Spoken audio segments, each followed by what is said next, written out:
घोंसले के भीतर दो नन्हे बच्चे चिंकू और पिंकू भूख के मारे बिलख रहे थे।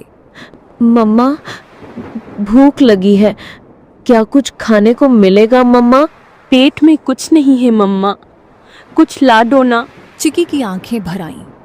हे भगवान, मैं क्या करूं?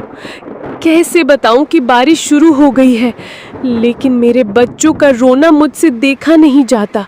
भीगूंगी, गिरूंगी, चाहे जो हो, लेकिन इन्हें भूखा नहीं देख सकती। रुको मेरे लाल, मम्मा कुछ ले आएगी, चाहे जान ही क्यों ना चली जाए। परंतु एक बात याद रखना, जब तक मैं नहीं आऊं, घोंसले में से बाहर भी मत देखना और बाहर भी मत निकलना, समझ गए ना? चिड़िया खाना लेने के लिए चली जाती है। अब इन दो बच्चों की माँ घर पर नहीं थी और बच्चे घोंसले में अकेले थे। उनके लिए यह पहली बारिश थी जो उन्हें किसी अजूबे से कम नहीं लग रही थी।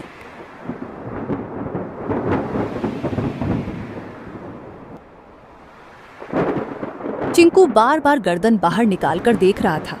अरे ओ पिंकू, सुन रे, ये क्या चीज ऊपर से टपक टपक गिर रही है? कोई रो रहा है क्या? पिंकू घोंसले के कोने में दुबक कर बैठा था।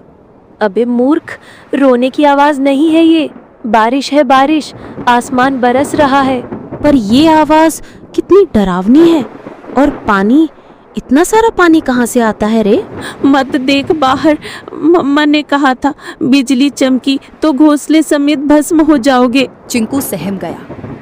हवा के साथ पानी की बौछारें घोंसले तक पहुंचने लगी थीं। दोनों भीगने लगे।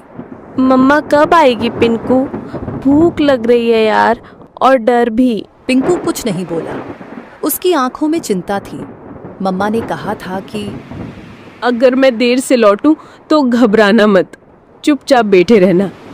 डर से बड़ा कोई शिकारी नहीं होता। चिकी चिड़िया को जंगल में कुछ गेहूं मिले। उसने वो गेहूं को अपनी पतली टांगों से पकड़ा और तेज बारिश में फिर से बच्चों के पास लौटने की ठान ली। बारिश और हवा में अपना जोर दिखाना शुरू कर दिया था। उसे ना चाहते हुए भी एक पेड़ की डाल पर बैठना पड़ा।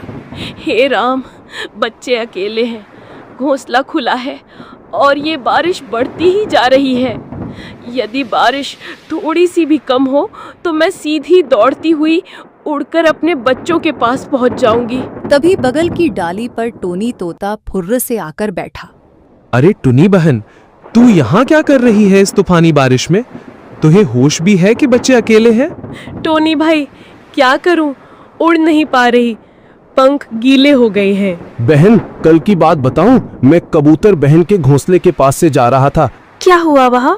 बहन, एक सांप आया था, बहुत लंबा और काला।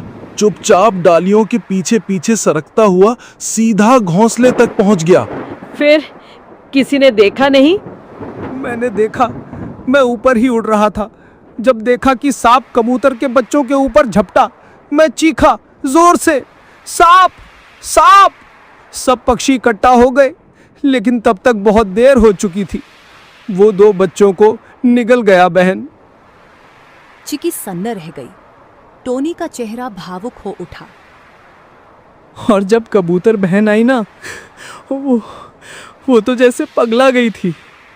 अपने घोंसले के पास आई तो देखा कि एक बच्चा खून से लथपथ पड़ा है और दो तो दिख ही नहीं रहे थे। वो बार बार पुकार रही थी, मेरे बच्चे, मेरे लाल, कहाँ चले गए तुम? उसके आंसू रुक ही नहीं रहे थे। अपने बचे हुए एक